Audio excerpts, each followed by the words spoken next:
Minsan talaga hinahayaan na lang natin na masira yung hinog na saba. Kaya naman ngayong araw na ito ay gagamitin natin ito for another merienda recipe na magugustuhan ng inyong mga chikiting. Meron tayo dito 3 pirasong malalaking hinog na saging na saba.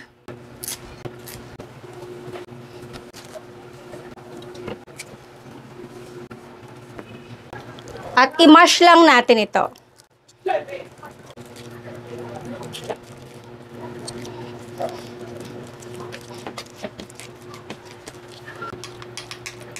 Vanilla essence, 1 teaspoon. Konting asin. So, haluin mo muna natin yung mga liquid. At ngayon ay itatabi lang muna natin ito. Para naman sa ating dry mixture, 2 cups ng all-purpose flour, 2 teaspoon ng baking powder, at half teaspoon ng ating baking soda. At sa palengke, ang tawag nila dito ay negro or dark brown sugar. Magalagay lang ako kahit mga 1/4 cup. Okay, haluin lang natin muna. Diba? Napakadali.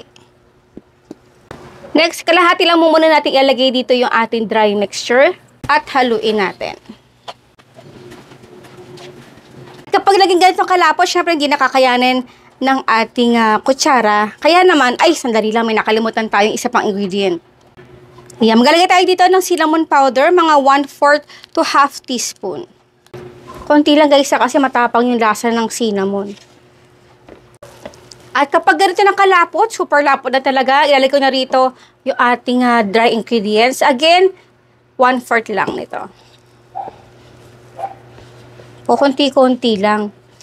Ligyan na natin the rest pang dry mixture. At syempre, para mas maging milky pa itong ating napakasarap na merienda, powdered milk, full cream milk, half cup.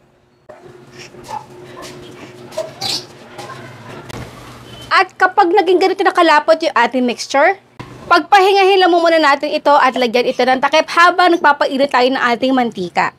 Okay, so check natin yung ating oil kung mainit na. Okay, so sige pa. Again, check natin. Ayan, at bumubula-bula na, nasa medium heat lang ako.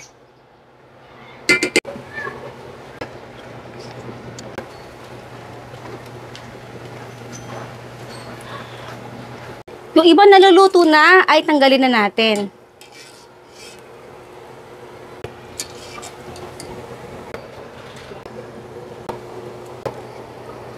Agad, tanggalin na natin yung iba pang naluluto dahil hindi sila pantay-pantay o sabay-sabay na naluluto.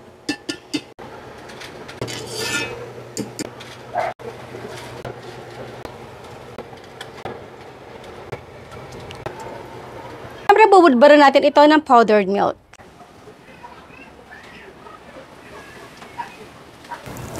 And now is done, our napakasarap, masustansya, milky saba balls. Aba, syempre, bago tayo magtikiman portion, ang tanong ni Mami Shirley, anong klaseng saging ang ginamit natin dito sa ating napakasarap na merienda? Syempre, ang inyong sagot sa comment box section. Tara na guys, kain po tayo ng ating napakamasustansya, napakasarap na merienda na gawa sa saba. At milky pa. Nako, magugustuhan to ng mga chikiting. Kain po tayo.